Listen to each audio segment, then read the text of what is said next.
বড় খবর, এবার মেয়েরা ব্যাঙ্ক অ্যাকাউন্টে পেয়ে যেতে পারবেন মাসে ১৫০০ টাকা বা ৩,০০০ টাকা বা এককালীন ২১,০০০ টাকা বা এককালীন ৫০,০০০ টাকা। তো কিভাবে এই টাকাগুলো আপনারা পাবেন? আপনাদের জন্য নতুন নতুন প্রকল্পের ঘোষণা করা হয়েছে বাজেটে। এই সমস্ত বিষয় নিয়ে আমরা আজকের এই ভিডিওতে আলোচনা করব। তো অবশ্যই ভিডিওটি বেশি বেশি করে শেয়ার করে দিন, সকলে যাতে এই খবরটি জানতে পারে। আর এই ধরনের তথ্য আপডেটগুলো সবার আগে পেতে চ্যানেলটিকে সাবস্ক্রাইব করে রাখবেন। আর ফেসবুক থেকে যারা ভিডিওটিকে দেখছেন পেজটিকে ফলো করে রাখতে ভুলবেন না। দেখুন, এই সংক্রান্ত প্রতিবেদনে বলা হচ্ছে, ভোট প্রচার থেকে বিজেপির অন্যতম মূল লক্ষ্য ছিল সরকারে এসে নারী ক্ষমতায়নে জোর দেওয়া। বাজেট ঘোষণার মধ্য দিয়ে সেই প্রতিশ্রুতি পূরণের লক্ষ্যে বড় পদক্ষেপ করল রাজ্য সরকার। চাকরিতে ৩৩% নারী সংরক্ষণ, যার অন্যতম বড় ধাপ, সঙ্গে নারী সুরক্ষা, শিক্ষা, স্বাস্থ্য, বাণিজ্যের মতো একাধিক গুরুত্বপূর্ণ খাতে নারীদের এগিয়ে নিয়ে যাওয়ার লক্ষ্যে বিপুল বরাদ্দ ঘোষণা করলেন অর্থমন্ত্রী স্বপন দাশগুপ্ত। সবথেকে উল্লেখযোগ্য চাকরিতে নারী সংরক্ষণ। বাজেটে ঘোষণা অনুযায়ী সরকারি সমস্ত নিয়োগ প্রক্রিয়ায় ৩৩% আসন মহিলাদের জন্য সংরক্ষণ করা হবে। মহিলা পুলিশ কর্মীদের নিয়ে দুর্গা সুরক্ষা স্কোয়াড তৈরি হচ্ছে, সঙ্গে মাতঙ্গিনী ও রানী শিরোমণি নামে দুটি মহিলা ব্যাটালিয়ন তৈরি হবে। প্রত্যেক মহকুমায় কম করে একটি মহিলা পরিচালিত থানা তৈরি করা হবে। শিক্ষাক্ষেত্রে অবিবাহিত ছাত্রীরা স্নাতক স্তরে ভর্তির সময় এককালীন ৫০,০০০ টাকা পাবেন, যার লক্ষ্য উচ্চশিক্ষায় ড্রপ আউট কমানো।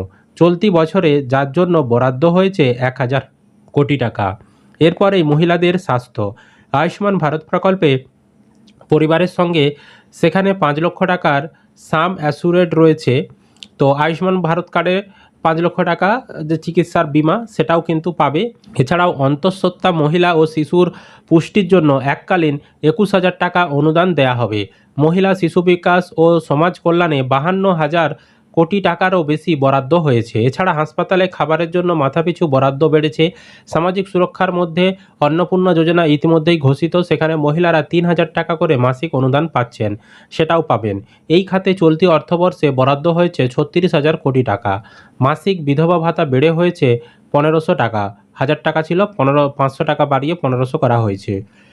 আশাকর্মীদের বেতন ৫,০০০ টাকা করে বাড়ানো হয়েছে।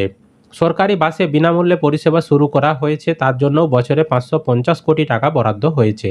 শেষে একাধিক কেন্দ্রীয় প্রকল্পে ব্যবসার জন্য মহিলাদের ঋণ দিয়েও সাহায্য করা হবে। যেমন ক্লাউড কিচেন তৈরি করতে নতুন পলিসি তৈরি হবে।